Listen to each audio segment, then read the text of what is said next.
Ladies and gentlemen, brothers and sisters, friends, enemies, and comrades, I hope you're doing well. This is Kenyan Revolutionary. I hope you're doing well. I hope you do. I hope you do. I hope siku yako ilienda vizuri. Kama ulikuwa unafanya kazi, kazi ilienda vizuri, ukarudi nyumbani. I hope you're doing well, ladies and gentlemen. Karibu sana. Okay?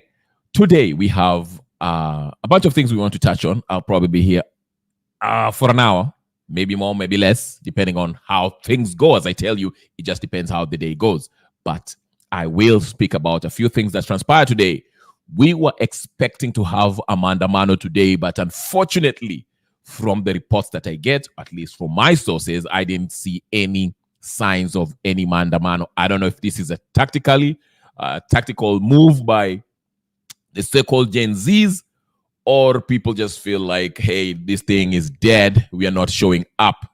I saw a bunch of people tweeting saying, what's up with these guys? Gen Z is talking about Manda and not showing up. Well, from the few pictures that I saw on Twitter sphere, I saw that there were police officers who made their way to Nairobi CBD somewhere. But other than that, I didn't see a lot.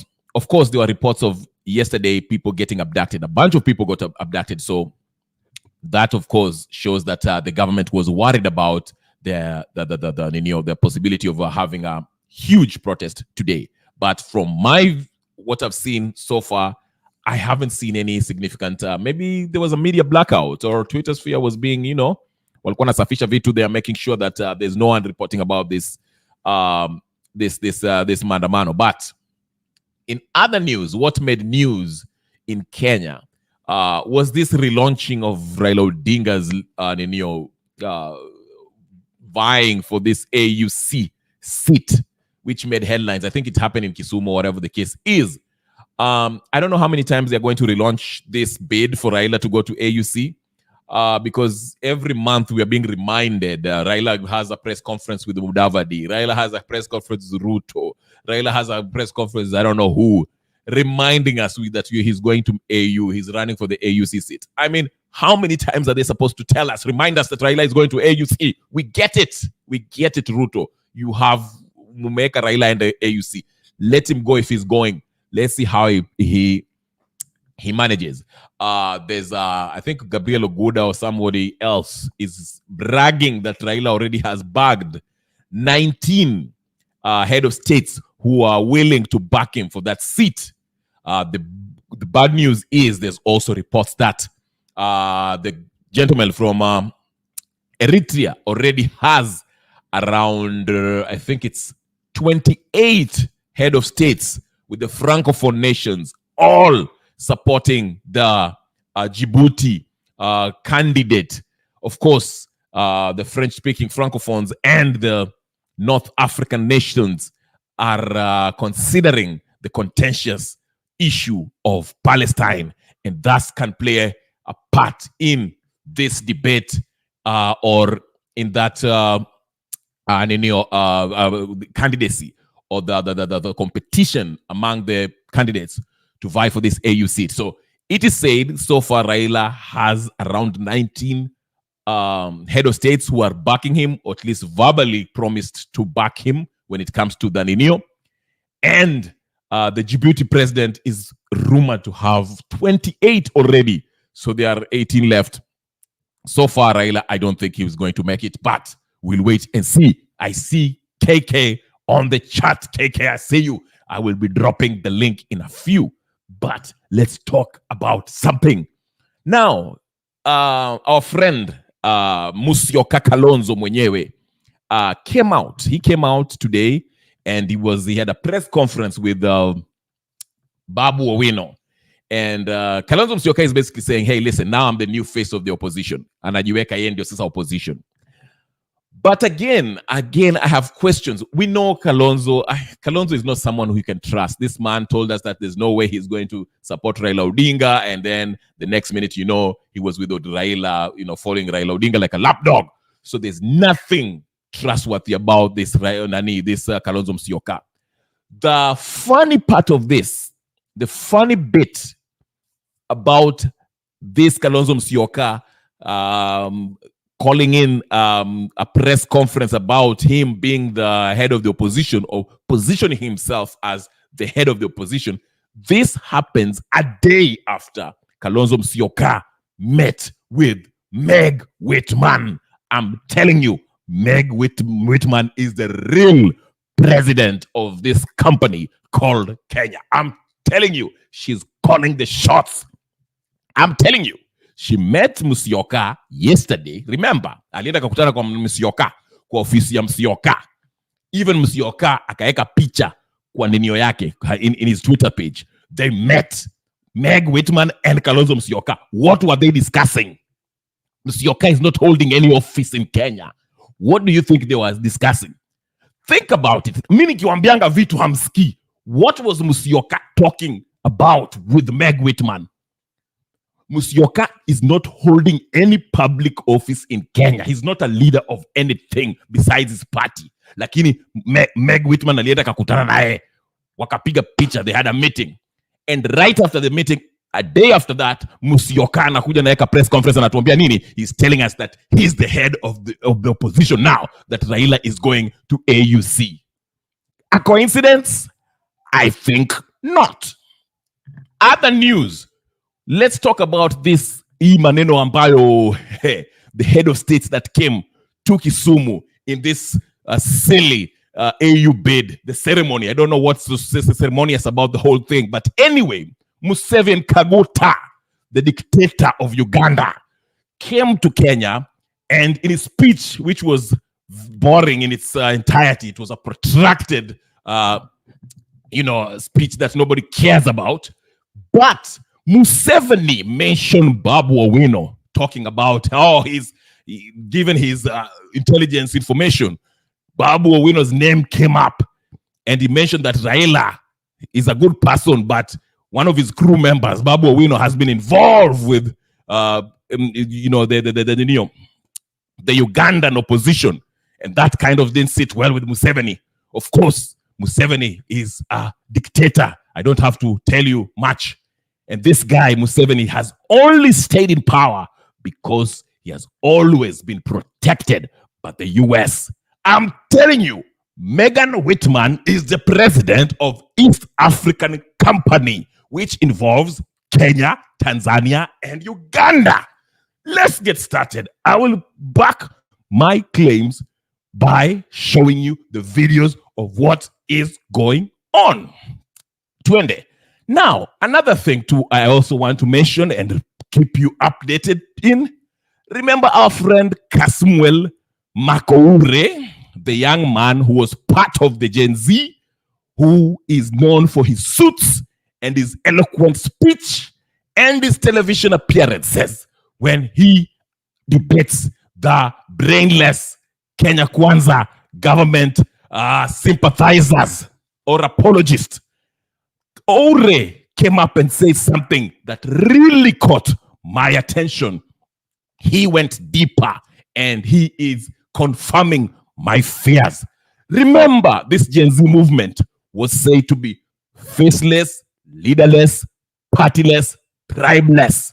Remember that?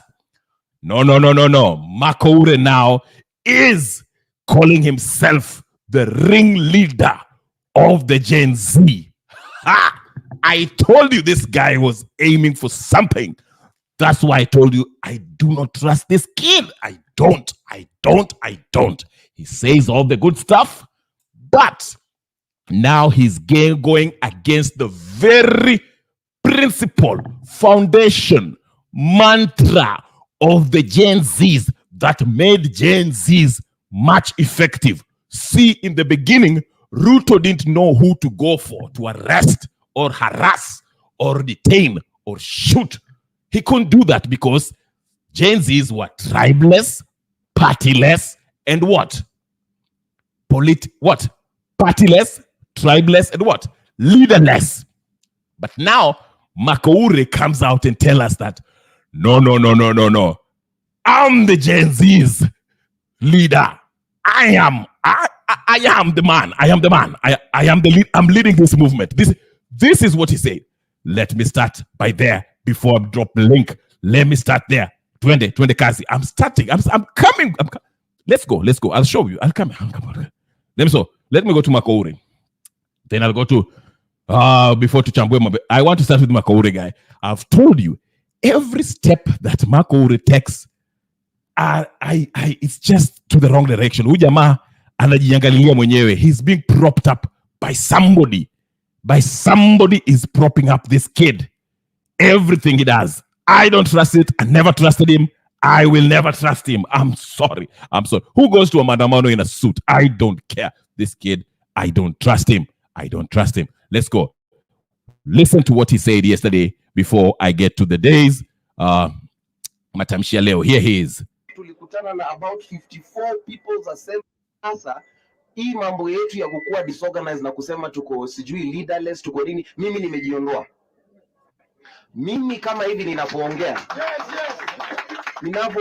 as of last week tulikutana na about 54 people's assemblies, youth organization, kuna hata dini ya kisiasa hapo ndani. Tumetengeneza coalition yenye itatusaidia sisi kwa sababu tumetengeneza coalition. Ndio ukiniona usifikirie unaniona mimi peke yangu. Vijana wa Mathare Social Justice Centers wamenituma ninawazungumzia.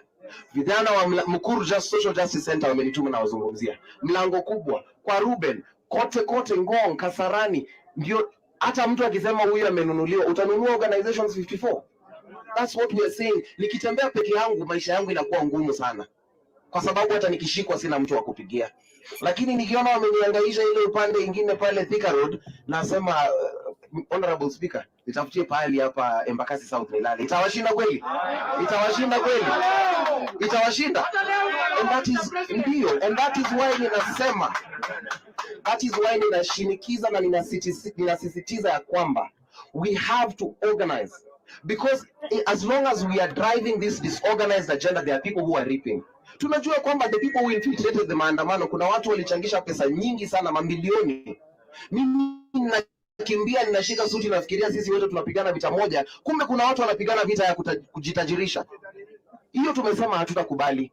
Na pia kuna politicians wenye wanafikiria watakuja wa take over hii movement yetu, au nao hawataipata rais, kwa sababu ni nyinyi ndio mnaamua viongozi ni nani. And right now viongozi ni wewe. Ni wewe ndio president. Asante. Mungu atukue Ruto kwa hiki.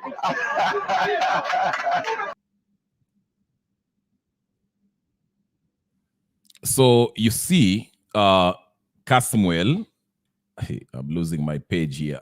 I'm losing what I was doing here. Sasa hata sijui I was doing what. Anyway, but you see, Kasmuel, we started. Listen.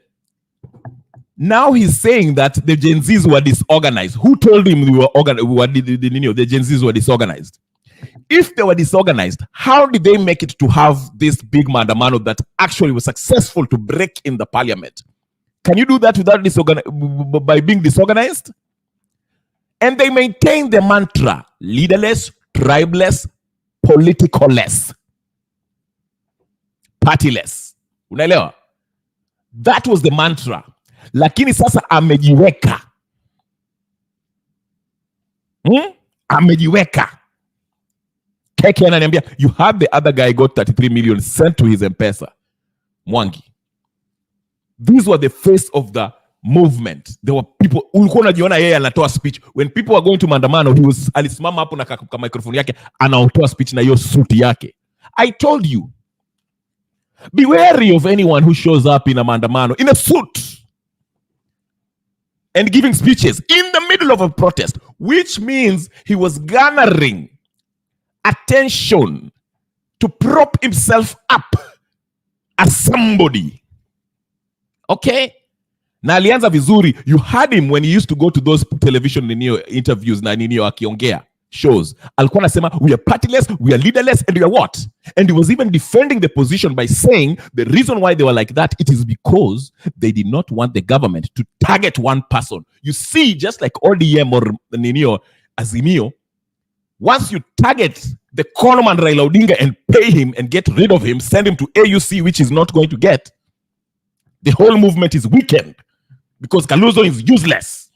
That's how you kill a movement. So Kasmuel as my friend here said, is an opportunist. He already knew. He saw this as a way of bringing himself clout. So he showed up with your suit yake and giving speeches in the middle of peaceful protest. And I ask, how come of all these leaders, why is it that Kasmuel is the only one who has never been detained by the police? Hajakujiwa, hajawahi kuwa abducted, and he's talking this heavy stuff. Anajifanya yeye ndio mwenyewe. Sahi amesema ati we are disorganized. Nani alikuambia tuko disorganized? When the Gen Zs didn't have a leader, didn't have a tribe, didn't have a party, they still managed to talk and organize online, and they successfully went and took over the parliament. Lakini saizi unataka kutuambia ati we are disorganized and we need a leader. Sasa unajiweka ati wewe ndio una leader na hiyo koti yako, because some ODM affiliates like huyu mkora Gaucho ambaye most likely ametumwa na Raila to go and take you to this ghetto huku Kibera so they can stamp you as the so-called leader of Gen Z. You see how deceitful these people are. No matter, I told the Gen Z, you have to be very careful and firm when you're dealing with these people. Once I started seeing Kasmuel meeting with Sonko, Kidragdula, Gesa, Milia Odhiambo, useless people in the society who have played a part in destroying Kenya, I knew this guy was useless. I kept asking myself, why is this guy? He's always on a suit and he's always in the middle of everything. If you want to identify a faker and an opportunist, just look at how he behaves. He wants to be in the middle of everything.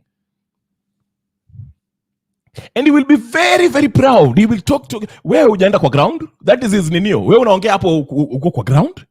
Even Taras, that young lady from Wasingishu, said this is a cloud chaser. Just like that huyo Prezo alisema kwa ile ninio. Even though I can care less about Prezo.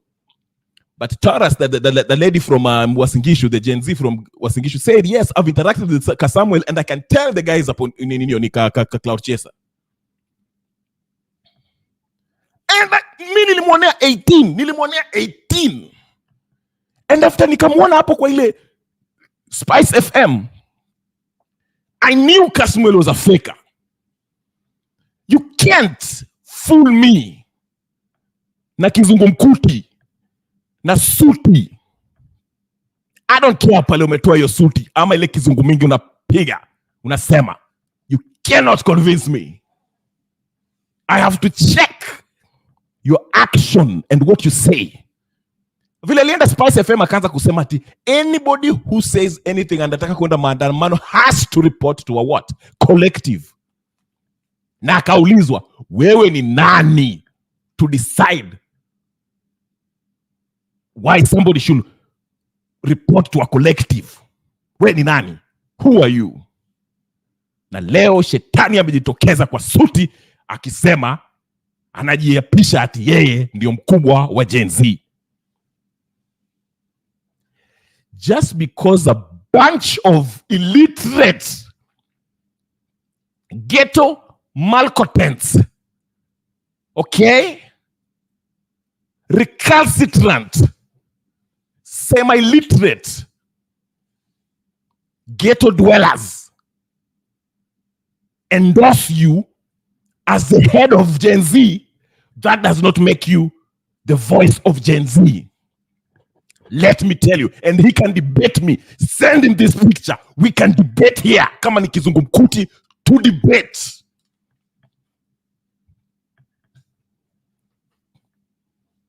Kizungu ilikuja na meli. If you want to debate me, Kasmuel, come to Kenya Revolutionary Channel. Tukuchambue.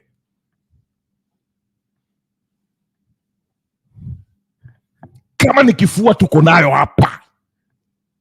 Kama ni kizungu nataka tuko nayo hapa.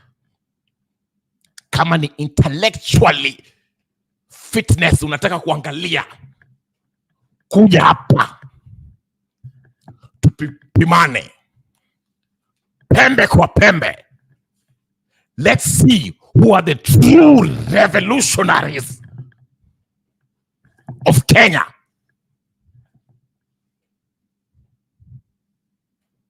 Send this to your Facebook. I'm challenging to come to the Kenya Revolutionary channel.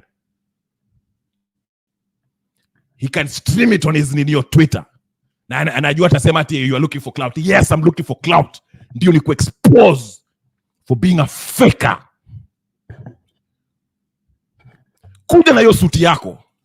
Mimi nitaingia hapa kifua wazi na underwear. Chupi. Let's tupimane kichwa, tuangalie nani yako na kitu kwa blangata. Ninio. Our cranium. Iko nini? I dare you. It's an open invitation.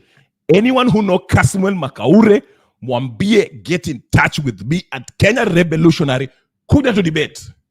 You are not a revolutionary. I've said it. I've declared it. Name the topic. Tuongee. Topic yote. Hata kama if you are a scientist, have a political science, 20. I'll give you a month to prepare for your debate. I'll give you a month to make your case. Do it. For free. Hapa tulipani. Kuja to debate. It's time to expose you fake Gen Z leaders. Hakuna kitu kama Gen Z. Gen Z is leaderless, partyless, tribeless, and it will remain so. Anyone who says otherwise is a government agent. I do not care how many followers you have. I do not care. If people think you are the face of Jade, you are not. You are an opportunist, a faker. There's no difference between you and Kalonzo Musyoka and Raila Odinga.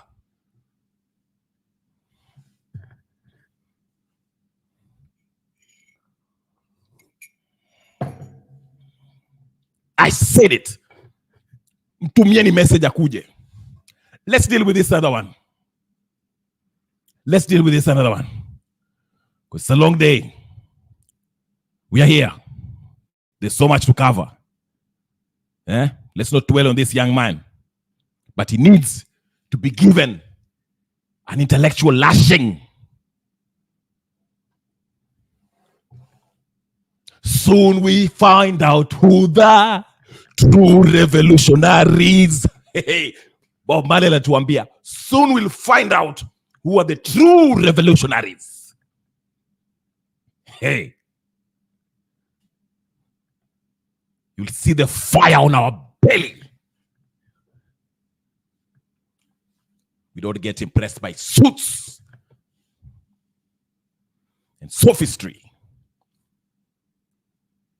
We get moved by the truth and commitment to the cause of freeing, liberating the Kenyan people from colonial puppets and their masters.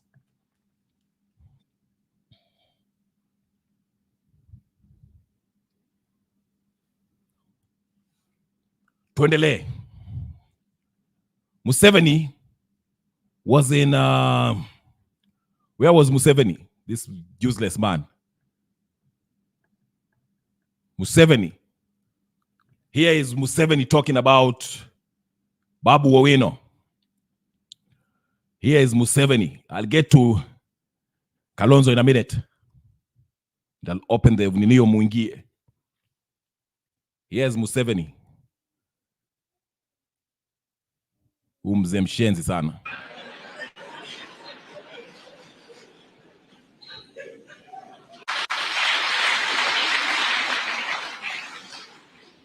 There are some individuals in Raila's group who I don't think know what they are doing.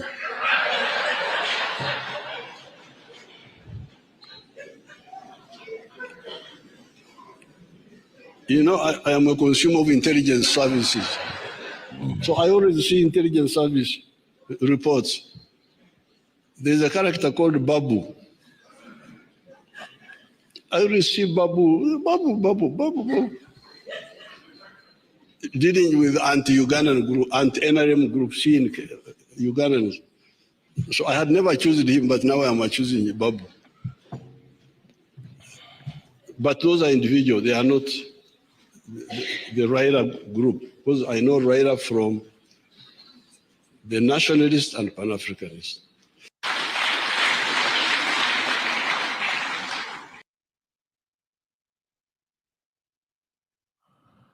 To show you how useless this Museveni is, Museveni, for those of you who don't know your history, African history, Museveni played a pivotal role in removing in the fall of Gaddafi. Museveni advised Gaddafi to dismantle his nuclear program. Remember, Gaddafi was on the blacklist by the US. He was considered a terrorist because of that ship that was bombed in 1993, I believe, or 94, something like that, or 1980 something. I don't know, I forgot. I think it was called, the ship was called Cole or something. But the United States and NATO and the West in general has always been hesitant to attack Gaddafi because they feared that Gaddafi may have possessed nuclear weapons. It is said that he was developing nuclear weapons.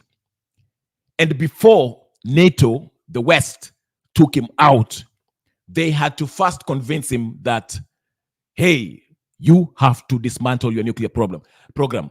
I told you this. The reason why North Korea hasn't been attacked by the West is because they possess nuclear weapons. And Kim Jong-il has said in numerous occasions that if the West misbehave, he doesn't hesitate to unleash those nuclear weapons on any town in any Western country, okay? So that's why you never see them take action militarily against North Korea, Kim Jong-il and the gang. Same thing they know, that's why you see they don't fight, they cannot fight Russia head on. So they use Ukraine to try to destabilize Russia. The same thing, they cannot attack China. That's why they are using Taiwan, as they are trying to strengthen Taiwan militarily. Taiwan, which has historically been part of China, but they are using Taiwan to try to destabilize China as far as militarily, if we are to have a military confrontation. So you see that any country that has nuclear weapons, never do they start any kind of war with them because they understand the implications if they were to go head to head in a nuclear confrontation. That's why you saw the apartheid government of South Africa. They were developing nuclear energy. In fact, they were developing nuclear warfare, nuclear weaponry, okay?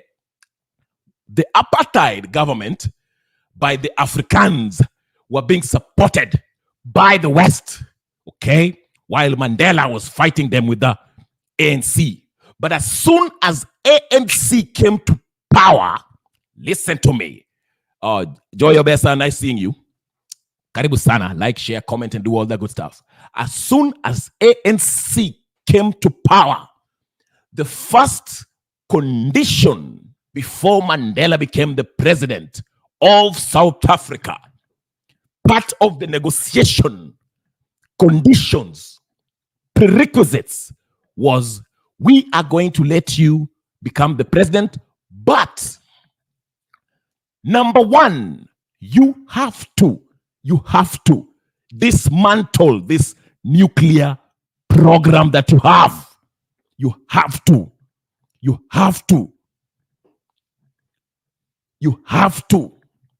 Karibu sana Gypsy. Nice seeing you. You have to. Before they gave power to the ANC government that won the election in 1994 to give Mandela power, victory over the apartheid government, they had to agree to dismantle the nuclear program in South Africa. But when the apartheid government was in power, they didn't mind them having nuclear weapons, nuclear energy. You see the double standard? So, like I said, before they took out Gaddafi, they had to make sure that Gaddafi dismantles all the nuclear program that he was developing. And guess who they used to convince Gaddafi? It was none other than Yoweri Kaguta Museveni, the biggest African sellout in the history of Africa besides Mobutu Sese Seko. Here is the clip. You can see in the early 80s when this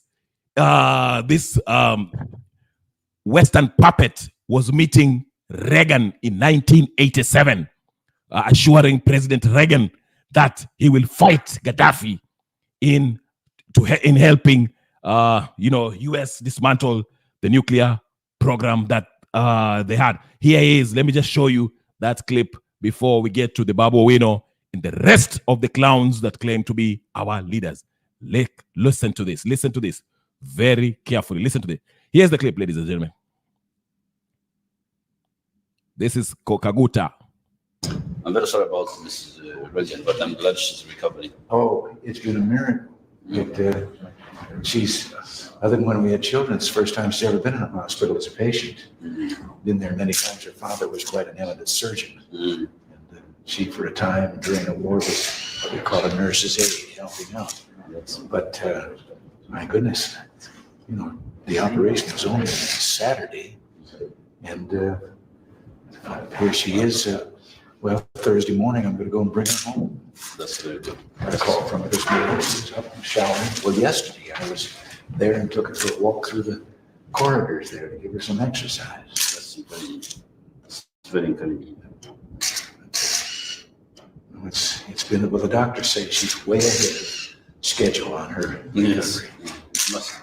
Well, it's just recently, only a few days ago. I was in Canada, so I was following the news on the TV.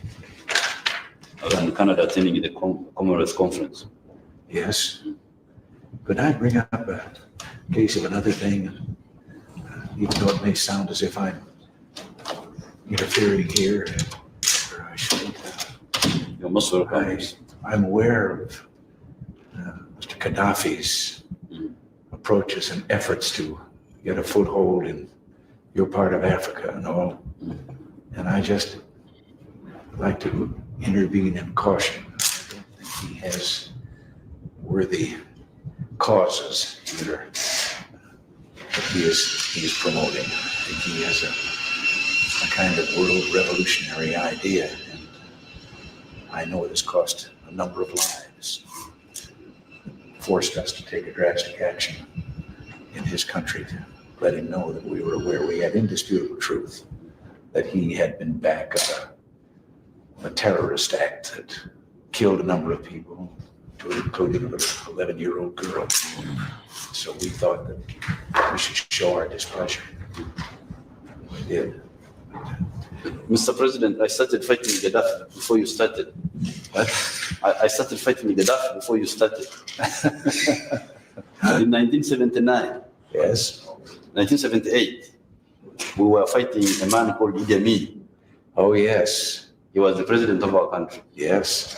Gaddafi sent in troops to back Idi Amin. For heaven's sakes. I was one of the leaders leading the other side. So this was way before you started fighting Gaddafi. I'm preaching to the choir. Yes. Well, it's true. I know what you accomplished. Gaddafi sent in 4,000 soldiers, fighters, in 1978. Isn't that funny? I don't know how that escaped me, and I wasn't aware of it at all. Well, 4,000 soldiers, fighters. Backing Idi Amin, if you remember Idi Amin. Yes. Yeah. Well, then you don't need any. Oh, I do. Yes, I know very much about him. You don't need any warnings from me about it. No, we don't. We don't. Gaddafi. We don't. But the only thing about Gaddafi, why we're working with him, is on just one point. the south to south trade. Yes. He's one of the few people willing to do it. Compared, for instance, Saudi Arabia. Saudi Arabia, they've got a lot of oil, which we could buy and give them food, for instance, because they need food. They're a desert country. But sometimes they don't respond very quickly. But Gaddafi does. If you say, I give you maize and you give me oil, he responds. So Gaddafi is a wide spectrum. Arab chauvinist, Yes. expansionist, Islamic fundamentalist, Yes. but also South-South cooperation. So we just speak that. Well, it's a great pleasure to see you. Okay, excellent. All right. Okay, thank you. Thank you very much. What a disgrace of a man. This is the man who convinced Gaddafi. Yes, I'm telling you. I'm telling you. That is the reason why this sellout has been in power and has a grip on the Ugandans for that long. I told you, these people are nothing but sellouts. Majority of them are. I'm telling you, these folks, that's why you see him the way he is. He's a nobody. He's somebody who has been backed by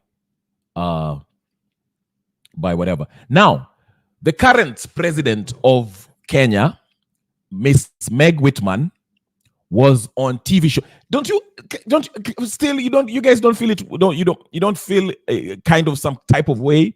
An ambassador to Kenya is always in the media, always meeting the top leaders, always meeting our ministers, always. You'd think she's the president. Meg Whitman is the president.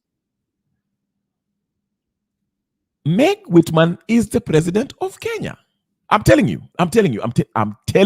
Meg Whitman is the president of Kenya. You think I'm joking? Meg Whitman is the president of Kenya, not Ruto. Ruto is just a prefect. Meg Whitman is the president of Kenya. She was with Okwara today, talking to us about her nonsense. By extension, all of Africa. This was the first. His return, as you know, there was such heated debate in the country about the cost of his trip. Madam Ambassador, could you explain to us the policy and the protocol of a state visit such as the one we saw in May, and who takes care of the cost? Yeah. So first of all, we were delighted to host President Ruto on behalf of the Kenyan people, and frankly, by extension, all of Africa. This was the first head of state from an African country to get a state visit since 2008. So it was quite historic, and I think built on our 60 years of relationship between the United States and Kenya.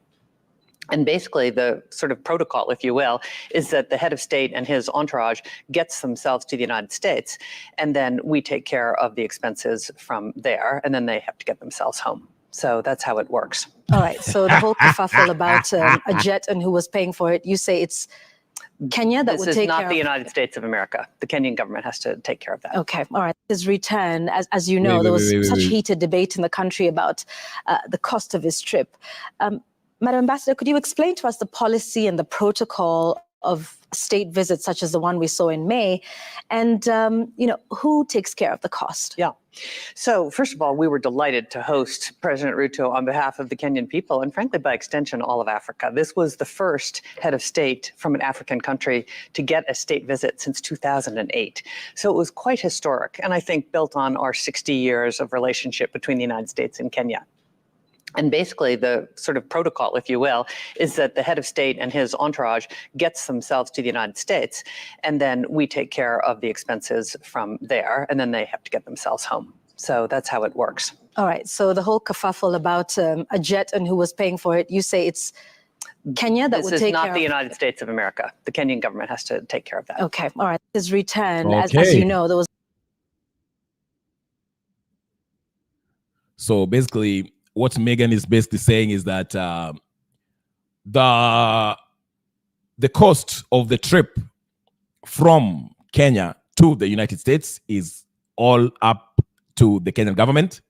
They'll foot the bill as far as the jets, what comes with it and all that. But as soon as they touch the United States soil, the United States take over, and they'll, because it was an official state visit, so the US government takes over as far as that is concerned, which seems, I think it was a silly question by Okwara. No one really asked the president of the United States, how much did you? Well, if there was any kind of austerity measures that the government is preaching, then we shall question. But I just didn't see the need of asking that question, because she should have understood that any trip that this government takes is being paid for by the taxpayers. But she had to ask the real president of Kenya, who is Meg Whitman. So I get where she's coming from. We are being ruled by Meg Whitman. She, like I said, she met up with Kalonzo Musyoka. Then, after the meeting, Kalonzo Musyoka made the announcement that he was now the official opposition. Now you can see these are the same. I gave you an example a few months ago in one of my videos. I gave you an example of South Africa, how they try to keep everyone in a government of national unity. ANC lost. Jacob Zuma. Is it Jacob Zuma? Yeah. The Papa won the election in South Africa. Okay? He won the election in South Africa, but he was rigged out so that the ANC can be said to have had the majority of the votes, but not enough to near the threshold. So, in places like KwaZulu-Natal, there was rampant cases of rigging, a stronghold of the Umkhonto Sizwe party, okay? But that's where we were told that the DA, the political party that is mostly popular amongst the Africans, we were meant to believe that DA got more votes than the Umkhonto Sizwe, who are very popular in that region, KwaZulu-Natal area. But the point I'm driving home is this. It was even predicted by a lot of political analysts that by the help of the CIA and the West, they were trying to create a government of national unity. That's why you saw Julius Malema, who is a sellout, and I know most people don't believe that. He's a sellout. When asked, why are you not addressing the issue of rigging, voter fraud, Julius Malema gave an answer that actually left most people wondering. He said that there's no need of pursuing the rigging charges, okay, the investigation on rigging, because it will not make any difference even if we do. And now you can see even his number 2 man, his vice chairperson in his EFF party, has resigned and joined Umkhonto Sizwe. Umkhonto Sizwe won the election in South Africa, but with the help of, not them with the help, but I'm just saying they won the election, but the West wanted to maintain the ANC, to maintain power with, and then bring some kind of government of national unity by bringing the DA and other parties to have this national government unity. The point is, they're trying to make sure that the business interests, the investments, remember, the president, what's his name? Ramaphosa is a sellout. Ramaphosa was promised, he was given shares in the biggest diamond companies in South Africa so that he doesn't go for the corruption that is happening in South Africa, doesn't help the Black African disfranchised majority of the people. So in return, they made him president and tried to maintain his status as the president of South Africa, so he does not help his people and only look after the interest of these big corporations that are in South Africa.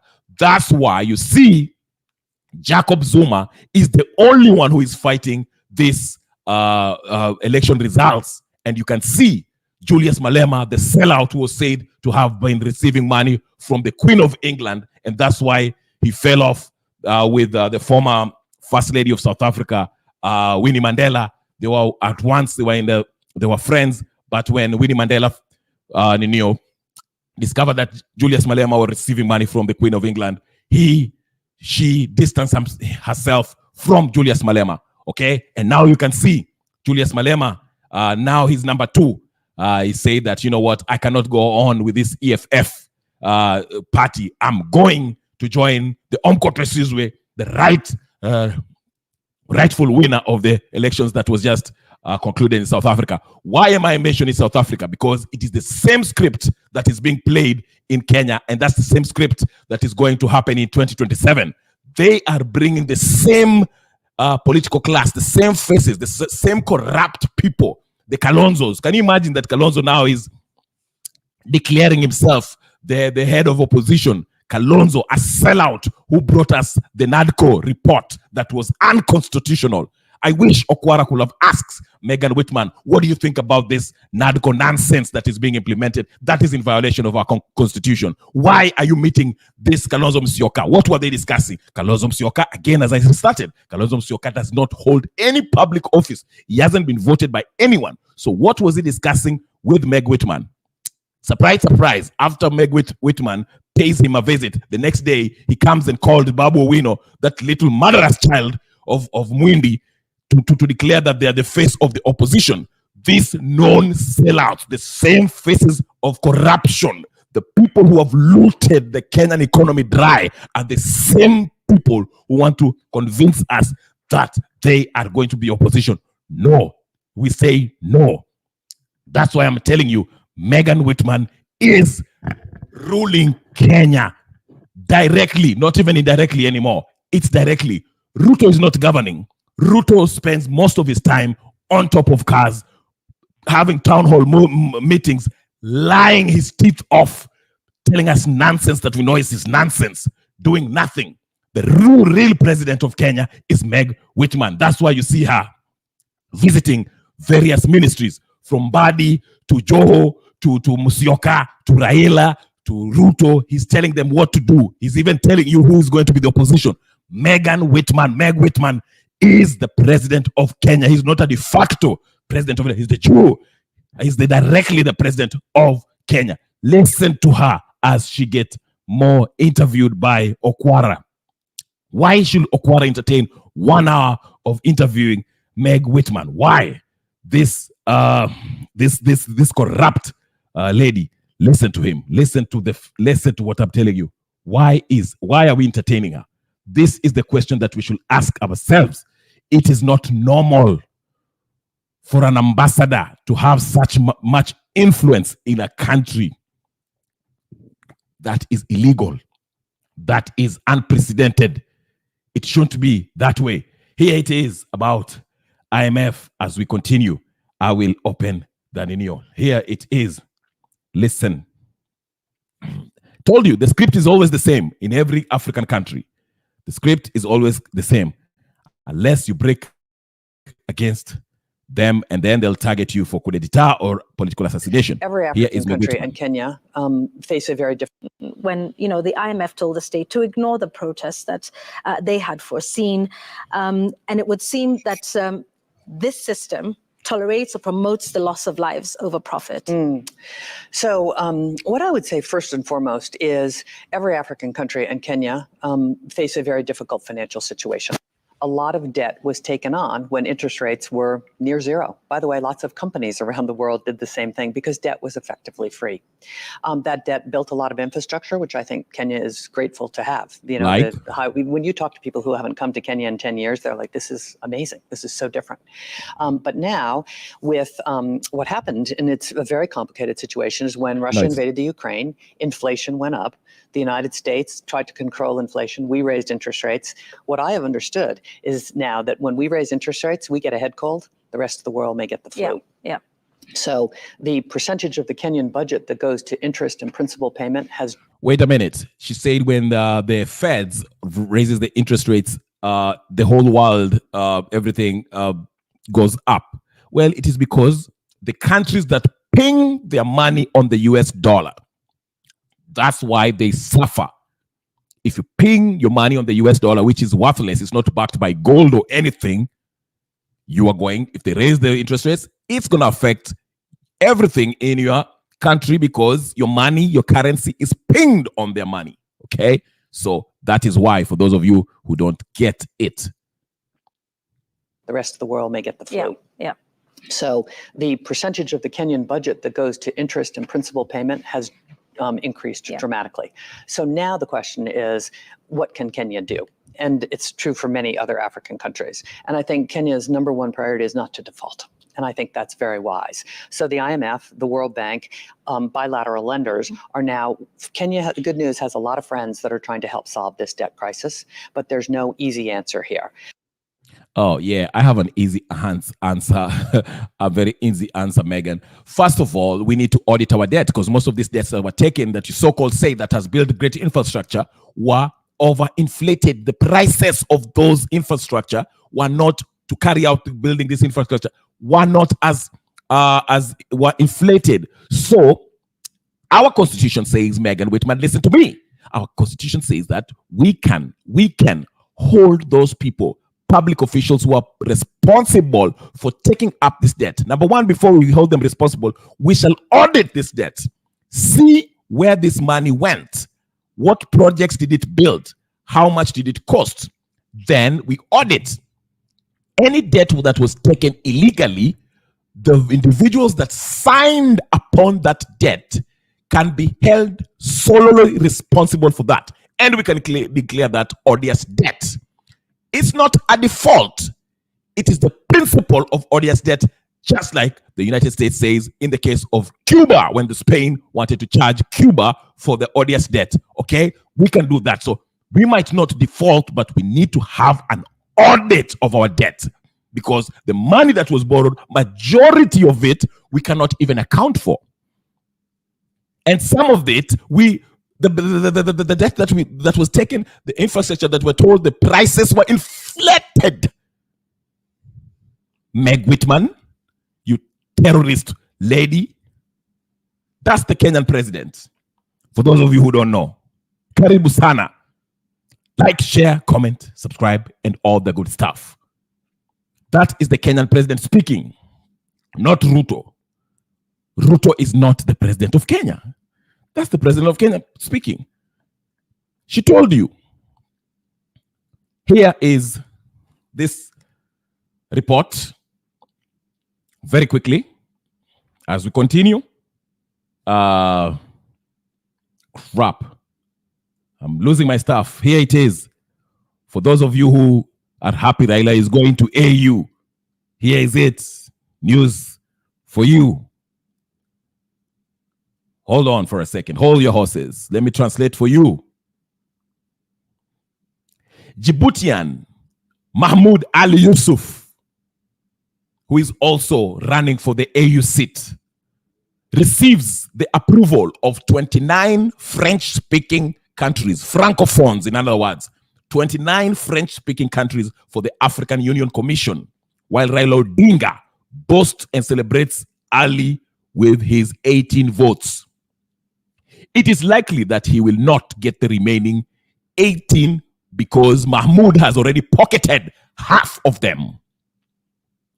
Was this translation accurate? Well, that's the translation of Google. I'll read it again for those of you who are happy with Raila Odinga, the Thiringenyi conman mwenyewe Ayatollah of Opoda. Let me read it again. Are you ready? I will read it again. For those who didn't get it. The Djiboutian Mahmoud Ali Yusuf, who is also vying for that AU seat with Raila Odinga, okay, receives the approval of 29 French-speaking countries for the African Union Commission, while Raila Odinga boasts and celebrates Ali with his 18 votes. it is likely that he will not get the remaining 18 because Mahmoud has already pocketed half of them. Now, majority of the Francophone nations, French-speaking countries in Africa, are West African countries and North. Algeria, Tunisia, Cameroon, Ivory Coast, Guinea, name it. Okay? The Arab nations. Raila has pocketed most of the East African nations. So we have 18 remaining votes. Let's see how that will go. That's something for Raila supporters to marinate on. I'll be here for 30 minutes. Actually, what time is it? Let me see. Megan Whitman, the president of the Republic of Kenya, not William Samoei Ruto. Remember that. Remember that, ladies and gentlemen, brothers and sisters. Like, share, subscribe, and of course, I expect you to comment. Let me listen to Kalonzo Musyoka after meeting Megan Whitman. All right, Kalonzo Musyoka met with Babu Owino. And I don't know what he was talking about, but we shall listen to him. Very useless person. Very, very useless person, as I say. Where was it? Let me find him first. I'm having trouble finding him.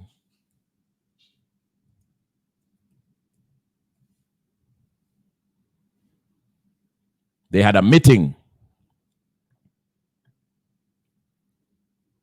Like the video, like the video? Eugene Wamalwa also had something to say. Eunice Wamalwa. Here it is. Hear him out.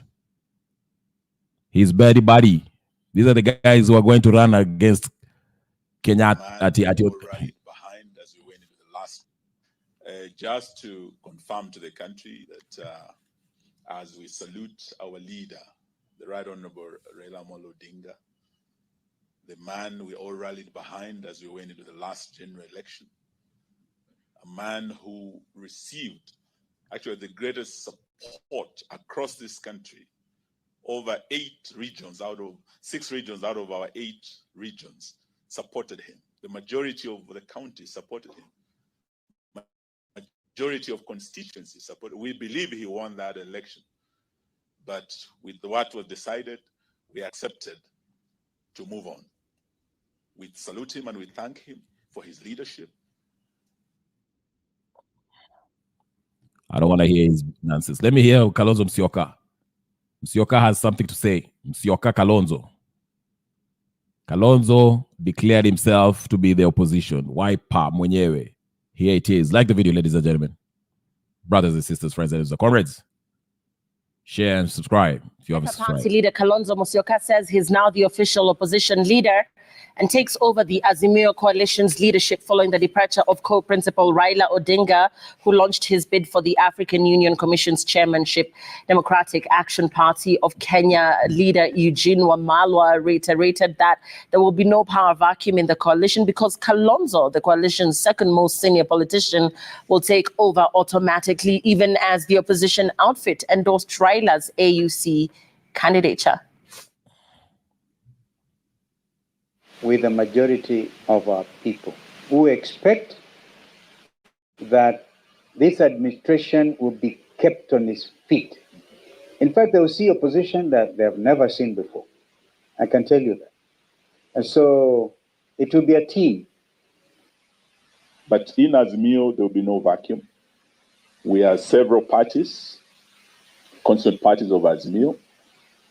The next ranking member of the leadership of our coalition is the Honorable Stephen Kalonzo Musyoka, who was the 10th Vice President of the Republic of Kenya. So as we stand before the nation, it's a case of the first amongst equals. Those who want the poor of the poorest access education in this country without being hassled, being taken to KICC for unnecessary explanations, should join us in Operation Okoa Kenya under the leadership of Stephen Kalonzo Musyoka. Ieleweke, as those who are remaining in opposition, that we fight for Kenyans. We will ensure that the government, that which they promised, is indeed delivered to the Mama Mboga and to the hustlers. Okay. So it would seem there was a lot else that happened at that event. And just what about Babu Owino ticked off Uganda Museveni? Citing what he called intelligence reports, the Ugandan leader made a beeline for the Embakasi East MP, saying Babu Owino has been working with elements opposed to his government. And as Stephen Leto reports, a political dalliance and personal friendship of two youthful populist politicians may well be behind the apparent outrage of Uganda's president of 38 years. President Yoweri Kaguta Museveni. Ugandan President Yoweri Museveni delivered a long and evidently captivating speech, punctured with stories about his community, the Banyankole, and about his cows and bananas. And the entertaining anecdotes came in between the strong endorsement of Raila Odinga, who he described as an outstanding Pan-Africanist. But then came one reservation. There are some individuals in Raila's group who I don't think know what they are doing. According to the Ugandan president, Babu Owino, the Embakasi East MP, has become a constant feature of his intelligence briefings. You know, I am a consumer of intelligence services. So I always see intelligence service reports. There's a character called Babu. I always see Babu. Dealing with anti-Ugandan group, anti-NRM group, seeing Ugandans. So I had never chosen him, but now I am choosing Babu. President Yoweri Museveni has been in power for 38 years, and Bobi Wine, a youthful, popular former musician, has emerged as his closest challenger. The Ugandan opposition firebrand happens to be friends with the equally youthful Babu Owino.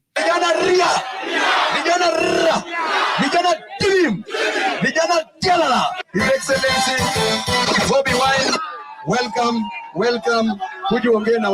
On occasion, Babu Owino has made his views on Uganda political events well known, and he is on record protesting the arrest of Bobi Wine by Museveni's security operatives. The arrest of one Bobi Wine is cantankerous, it is obnoxious, it is belligerent, and it is causing anguish, consternation, discomposure and discomfiture of spirits among the Ugandans and among members of Africa. And one dictator, Yoweri Kaguta Museveni, should know that an injury to one comrade is an injury to all.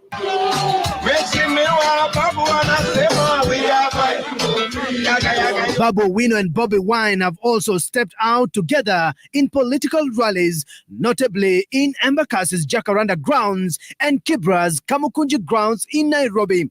And President Museveni often became their target of sharp attacks. When I was in prison, the Kenyan brothers and sisters put up pressure. More than 50% of the pressure on the internet all over the world came from Kenya. Bobi Wine amepigania haki ya wanyonge waliokuwa pale Uganda. Na tulisema ya kwamba na bado tunasema ya kwamba hapa Afrika tunataka to unite kila mtu. Tunataka to unite youth wote wa Afrika.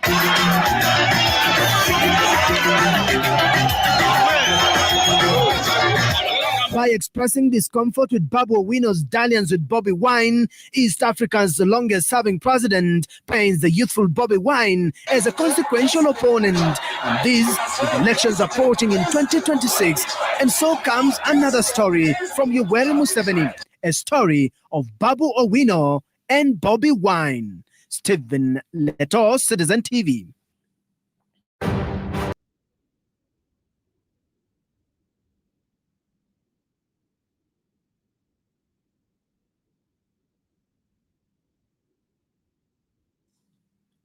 Okay, that is Babu Owino with Bobby Wine.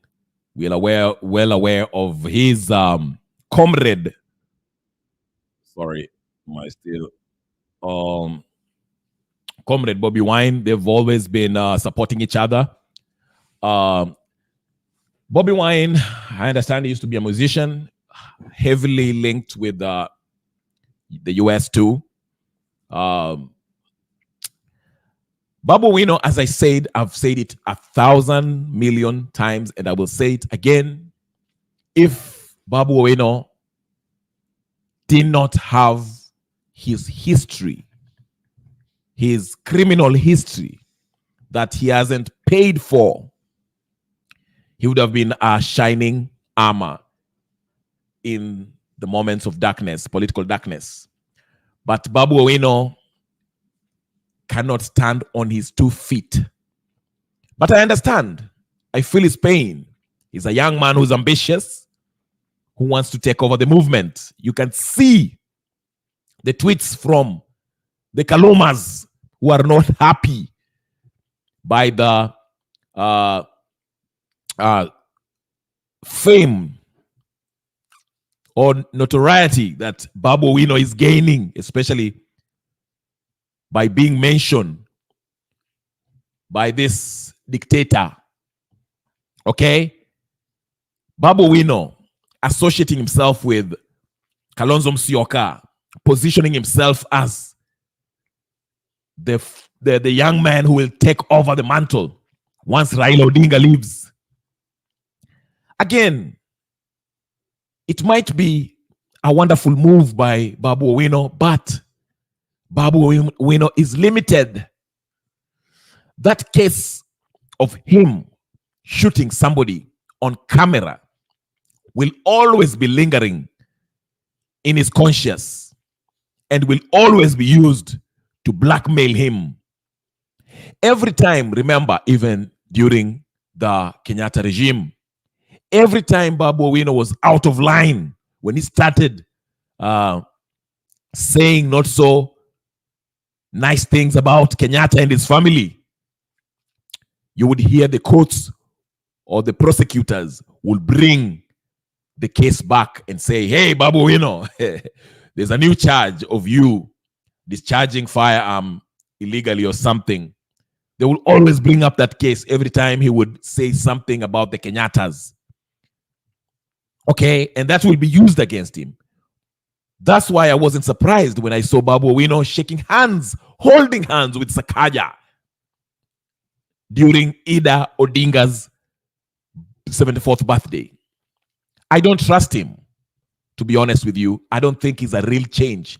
Babu Owino is not a new wine, so to speak. No pun intended. Babu Owino is not the solution. I don't think so. I don't think so. I'm sorry. As much as you might want to believe that Babu Owino will take over that mantle, that Raila Odinga, that clout that Raila Odinga had, Babu Owino is not the answer, will not be the answer to the Kenya's problem. I'm sorry. He is part and parcel of this irredeemably corrupt criminal enterprise that are ruling Kenya. The puppets, the Western puppets that are being controlled by the West, Babu is part of it. So as much as you'd like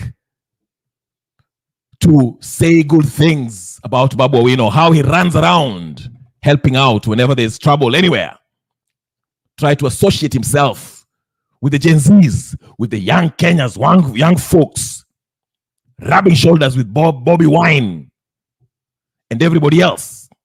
Babu Owino, I will tell you today, without batting an eyelid, Babu Owino is not the answer to Kenyans' problems.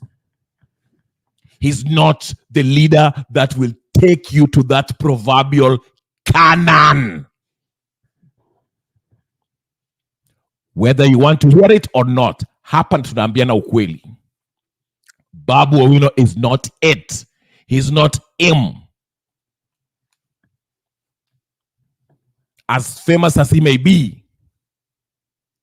as persuasive as he may be, as exciting as he might be, as fiery as he may be, Babu Owino is not the answer. He is part of the rot. The Raila, Ruto, Uhuru, Karua, all this useless, irredeemably corrupt politician. Babu is part of it.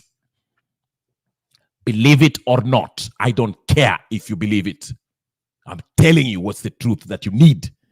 You need a heavy dosage of truth. And the truth is, Babu Owino should be in Kodiaga jail cell, serving time for attempted murder.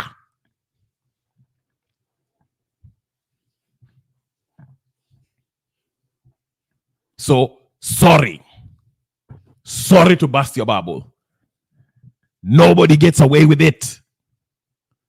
Kama ni ukweli tuambiane. I told you. There's one man that still excites me of all these nonsensical people that come around. There's one man. One man only. I'll play this clip because I have to. I have to play this clip. Look at people who stand up when it's not famous, when it's not popular. I've preached that gospel. I don't know how many times shall I preach. How long shall I be with you? How long? I will keep on reminding you. Mpaka mchoke na mimi. I will remind you. Mi sijali. Even if it's 1,000,000 times. I will remind you. Don't be excited with people like Babu Owino.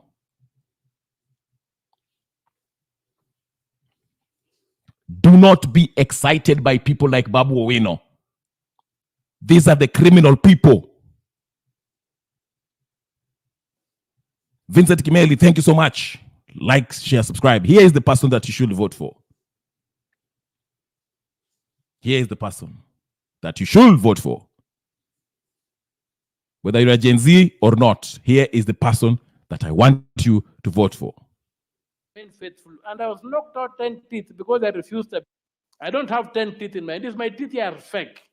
My skull has been broken twice. But the issue is we must remain faithful. And I was knocked out 10 teeth because I refused a bribe of 9 million. When I began fighting the finance bill in Busia, when I stood up and told the president, your finance bill, the kind of taxation you're bringing is unconstitutional, it's going to destroy the economy. Please change. And I told him, you are a friend, but if you don't do it, the constitution is a greater friend, I'm going to take you to court. So we went to court. CEO to finance bill 2023, Malamba Maji. Today I came from the Supreme Court, they have appealed. We are going to fight there. But let us know that we have the power to deal with these people. And the power is to say no. If I had taken the 200 million that was sent to me through some civil society activist, that I take this 200 million and I pull out the case against the finance bill, I would not have gotten the achievement I got. But I told that guy, keep your money, I keep my country. Keep your money, I keep my country. Did you hear that? Did you hear that? Na mnataka kuniambia mambo ya Babu Owino, people who are non-criminals. Mnazidi hapa kuniambia mambo ya Babu Owino. Yeah. I don't have 10 teeth in my teeth. My teeth are fake. My skull has been broken twice. But the issue is we must remain faithful. And I was knocked out 10 teeth because I refused a bribe of 9 million. When I began fighting the finance bill in Busia, when I stood up and told the president, your finance bill, the kind of taxation you're bringing is unconstitutional, it's going to destroy the economy. Please change. And I told him, you are a friend, but if you don't do it, the constitution is a greater friend, I'm going to take you to court. So we went to court. CEO to finance bill 2023, Malamba Maji. Today I came from the Supreme Court, they have appealed. We are going to fight there. But let us know that we have the power to deal with these people. And the power is to say no. If I had taken the 200 million that was sent to me through some civil society activist, that I take the 200 million and I pull out the case against the finance bill, I would not have gotten the achievement I got. But I told that guy, keep your money, I keep my country. Hallelujah. I've been telling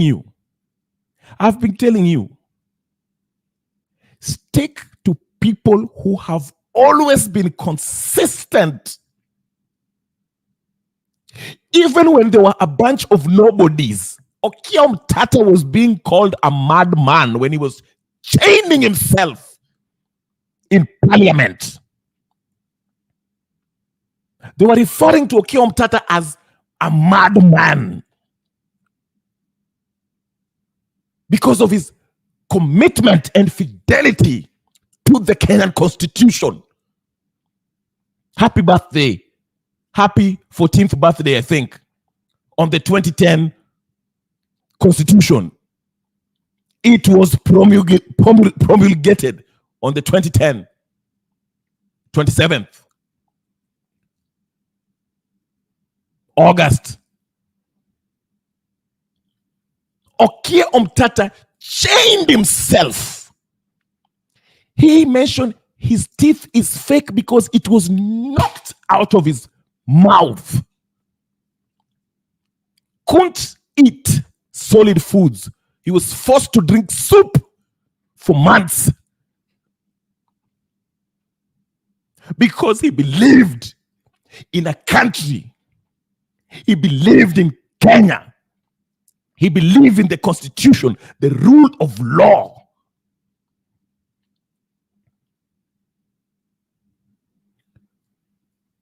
But you want to convince me that a thug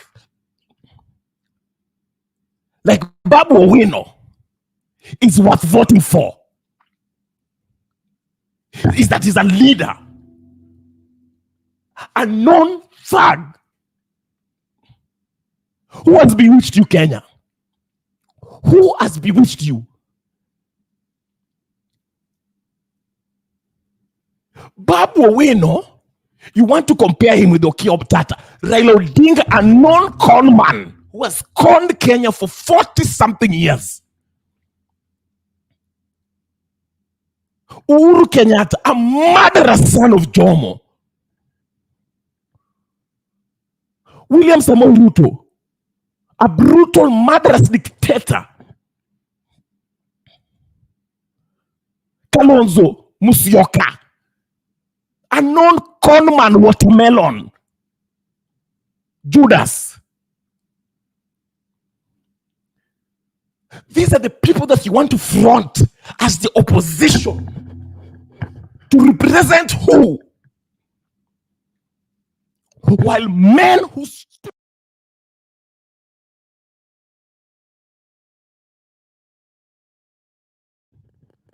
bigger than them. Unanisikia? They believed in something bigger than them. The country. Not the Kasmuel useless people with suits walking around trying to impress us with kizungu ya pesa nane. Ati sisi ni Gen Z, I'm the leader of Gen Z.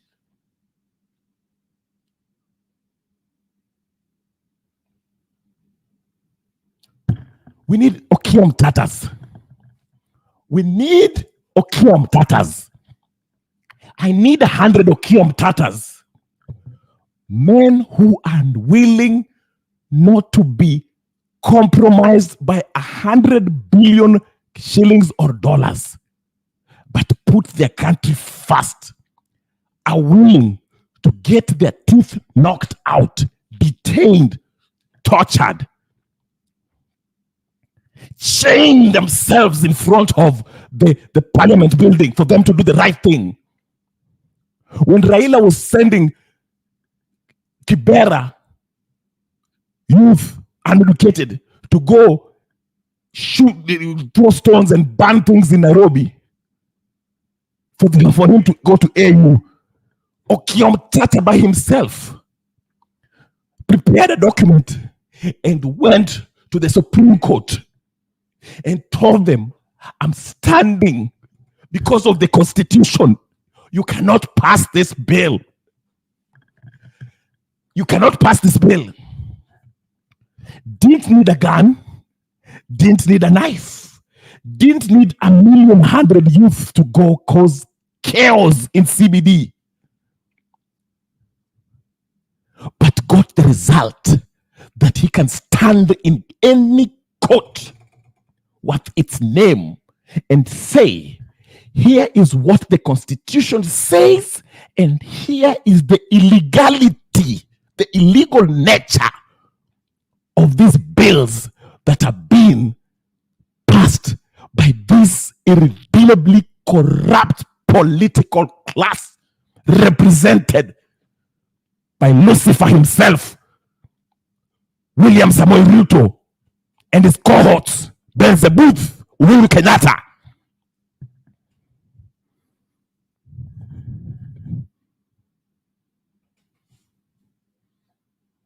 Don't talk to me about Babu Owino, Kasmuel, Kachiatha, Raila Odinga. Don't talk to me about these idiots. Martha Karua, who now wants to pretend, oh, she cares about the constitutionality.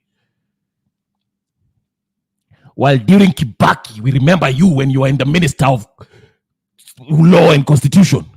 Where were Martha Karua? Where were Kalonzo Musyoka? Fake. Eugene Wamalwa, what are you known for besides being a brother to the other Kijana Wamalwa?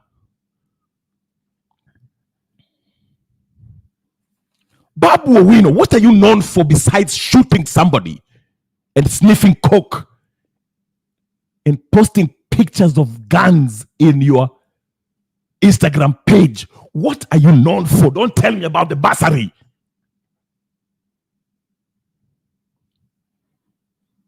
What are you known for?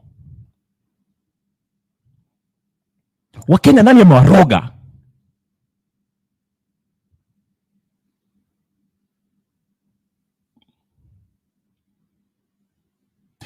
Watu wameuliwa. Aoko spoke that and said it. Raila Odinga sacrificed the blood of Rex and others and millions of kids. Baby Pendo, Baby Mora, Sando, in order to get where he is. That's why he's enjoying his millions. And he's eating with Sakaja and Babu Owino in his 75th, his wife's 75th birthday. You saw that. He's enjoying that money, your blood money. Ile mlipigania aende kapata kakitu. He's enjoying it. Uhuru Kenyatta built a runway from his house. Kenya ikishika moto, anaambia pilot, ebu fungua. He just steps out and anaingia kwa ndege na paya, ameenda Congo. With your blood money. And these are the people mnapigia makofi. Hey. You spend hours and hours going to talk. You know, Babu Owino will be the head of the opposition. He's a good opposition leader because, you know, Babu Owino has fire in his belly. Babu Owino sijui nini. He has been fighting for who?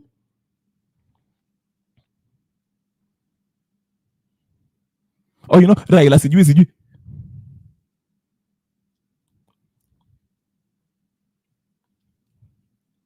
Don't talk to me about these Babu Owino people. I will defend Okiya Omtata. I will defend Miguna and a few others that are unnamed.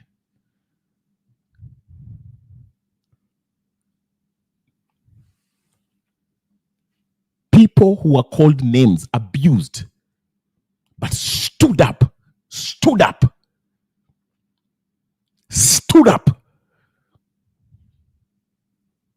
when it was not, even when they were facing death, they stood up. Was it Thomas Paine who said, give me liberty or give me death?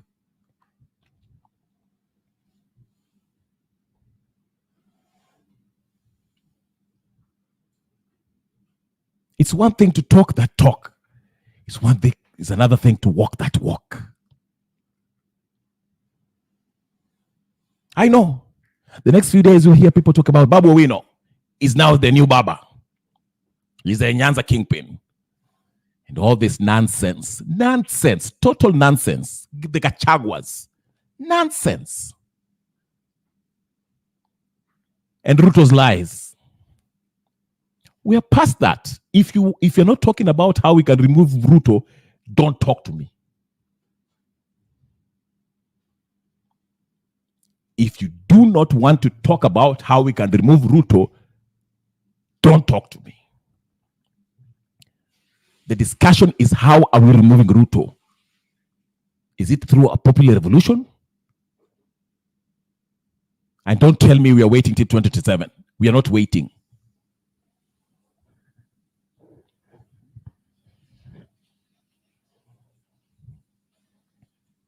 I've shown you who is the real president of Kenya, and I will leave it here. Share this live with your friends, in your WhatsApp group, in your Facebook, in your TikTok, in your X, and all platforms. Like the video, share, comment.